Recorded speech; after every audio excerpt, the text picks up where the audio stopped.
Hello बच्चों, maths पाठशाला में आप सभी का स्वागत है। आज मैं आपके सामने 9th क्लास का सिलेबस डिस्कस करूंगी और कौन कौन से चैप्टर्स आपके डिलीट हुए हैं वो भी मैं आपको बताऊंगी, क्योंकि जो आपकी वर्कशीट्स आती है they are not sufficient for your home exams, ठीक है। और जो आपके मार्च में एग्ज़ाम होते हैं वो सफिशिएंट नहीं है उसके लिए। तो उसके लिए हमें अपना सिलेबस पता होना चाहिए, पेपर पैटर्न पता होना चाहिए, और दूसरी बात आपको पूरी की पूरी एनसीईआरटी बुक जो है वो पता होनी चाहिए कि आपकी एनसीईआरटी में कौन कौन से क्वेश्चंस हैं। क्योंकि अगर आप देखेंगे तो आपकी वर्कशीट में आई थिंक 2 या 3 क्वेश्चन आपको प्रैक्टिस के मिलते हैं। So these questions are not enough if you want to learn maths, right. तो हम स्टार्ट करते हैं अपने सिलेबस से, ठीक है। आपके जो सिलेबस में चैप्टर्स हैं, फर्स्ट चैप्टर है आपका नंबर सिस्टम। हम क्लास 9th की बात कर रहे हैं। First chapter is number system, ठीक है।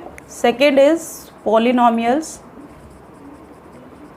देखिए, अगर मैं फर्स्ट चैप्टर की बात करती हूँ तो नंबर सिस्टम आपको 8 नंबर का पेपर में पूछा जाता है। उसके बाद एक चैप्टर आपका आता है पॉलिनोमियल, जो कि चैप्टर नंबर 2 है आपका, और एक है आपका लीनियर इक्वेशंस, जिसमें हम ग्राफ बनाते हैं, और ये है आपका चैप्टर नंबर 4। ये दोनों चैप्टर मिला के आपको 17 मार्क्स के मिलते हैं पेपर में, ठीक है। Then third is coordinate geometry. Coordinate geometry chapter number 3, और ये आपका 4 मार्क्स का आता है पेपर में, ठीक है। फोर्थ इज जो आपका ज्योमेट्री का पोर्शन है। ज्योमेट्री में आपका क्या है, लाइन्स एंड एंगल्स, यानी कि चैप्टर नंबर 6। उसके बाद आपका आता है ट्रायंगल्स, यानी कि चैप्टर नंबर 7। उसके बाद आपका आता है क्वाड्रिलेटरल्स,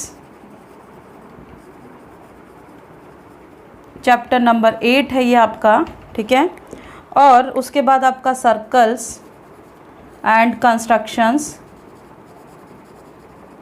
सर्कल्स आपका चैप्टर नंबर 10 और कंस्ट्रक्शन आपका चैप्टर नंबर 11। ये सारे के सारे चैप्टर जो हैं ये आपको 28 मार्क्स के पेपर में पूछे जाते हैं। और अगर मैं आपको बताऊं तो एक क्वेश्चन आपका कंस्ट्रक्शन से मिलता है 4 नंबर का, और एक थ्योरम और एक क्वेश्चन आपको लाइन्स एंड एंगल से मिलेगा, एक थ्योरम और एक क्वेश्चन आपको ट्रायंगल से मिलेगी, और एक मिड पॉइंट थ्योरम या इससे रिलेटेड क्वेश्चन आपको क्वाड्रिलेटरल से मिलेगा, ठीक है।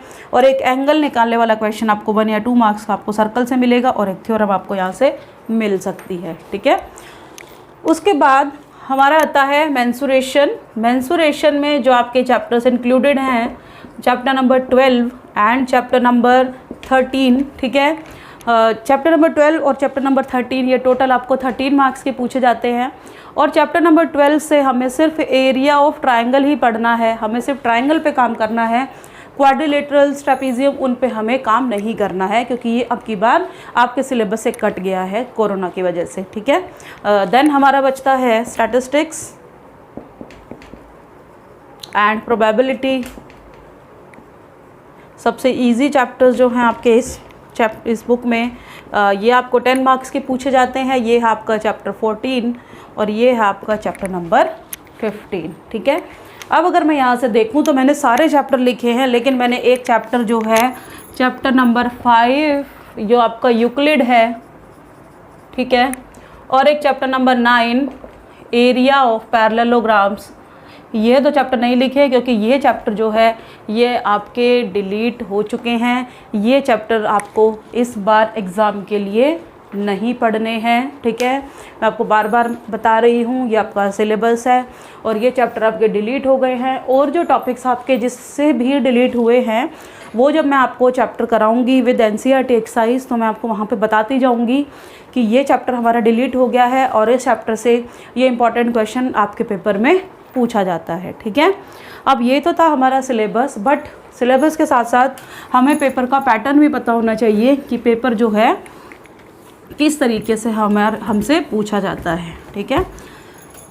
तो अगर मैं पेपर पैटर्न की बात करूं तो पेपर पैटर्न जो है आपका 40 क्वेश्चंस आपके पेपर में पूछे जाते हैं, क्योंकि लास्ट ईयर सीबीएसई ने ये करिकुलम चेंज कर दिया था। 40 क्वेश्चंस का आपका क्वेश्चन पेपर होता है। आपके पास 4 सेक्शन होंगे, A, B, C and D.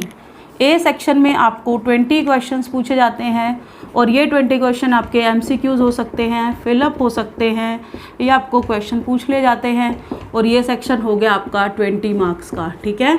क्योंकि ये है आपका 1 मार्क। उसके बाद सेक्शन बी में आपको 2 नंबर के क्वेश्चन पूछे जाते हैं और क्वेश्चन होते हैं आपके 6 क्वेश्चन, ठीक है। ये तो आपके वही शॉर्ट आंसर होते हैं, ठीक है, जो आपके एक्सरसाइज से आपको पूछे जाएंगे डायरेक्ट। ये इनमें शॉर्ट ट्रिक लग सकती है। तो ये सेक्शन आपका हो गया 12 मार्क्स का, ठीक है। उसके बाद सेक्शन सी, ये आपका 3 मार्क्स का आता है और यहाँ पे आपको 8 क्वेश्चन पूछे जाएंगे, यानी कि 3 नंबर के क्वेश्चन होंगे आपके सेक्शन सी में, ठीक है। और ये आपका हो गया 3 8 जा 24 मार्क्स, ठीक है। उसके बाद सेक्शन डी में आपको 4 नंबर के क्वेश्चन पूछे जाते हैं, 4 मार्क्स, 6 क्वेश्चन आपको पूछे जाएंगे और ये भी हो गया आपका 24 मार्क्स का सेक्शन, ठीक है। तो आप देखिए कितना हो गया, 48 और 12 60 एंड 20 80, और तो ये हो गया आपका 80 मार्क्स का पेपर, ठीक है। अब 1 to 40 आपके क्वेश्चन पूछे जाते हैं, तो 1 to 20 आपके एमसीक्यूज़ हो गए, 21 to 26 आपके 2 मार्क्स के आएंगे। उसके बाद 27 to 34 आपके 3 मार्क्स के क्वेश्चन। उसके बाद 35 to 40 आपके 4 मार्क्स के क्वेश्चन पूछे जाते हैं। ये ए सेक्शन है, ये आपका बी सेक्शन है, ये सी सेक्शन है, ये डी सेक्शन है, ठीक है। तो ये आपका पेपर पैटर्न रहेगा, ठीक है। जो भी आपका एग्ज़ाम होगा, होम एग्ज़ाम्स आपके एक तो दिसंबर में होते थे, लेकिन अब नहीं पता है कब होंगे, या मार्च में होंगे। तो आपका पेपर का पैटर्न ये रहेगा, ठीक है। तो आज आप इस ब्लूप्रिंट को अच्छे से देखिए और ये आप पूरे पेपर पैटर्न को समझिए, और फिर नेक्स्ट क्लास में हम अपने चैप्टर नंबर 3 से स्टार्ट करेंगे, दैट इज़ कोऑर्डिनेट ज्योमेट्री, जो अकेला चैप्टर 4 मार्क्स का है। एक ही दिन का चैप्टर है, एक ही क्लास में आपका कवर हो जाएगा। सारे इंपॉर्टेंट क्वेश्चंस भी मैं आपको उस क्लास में पढ़ाऊंगी, ठीक है।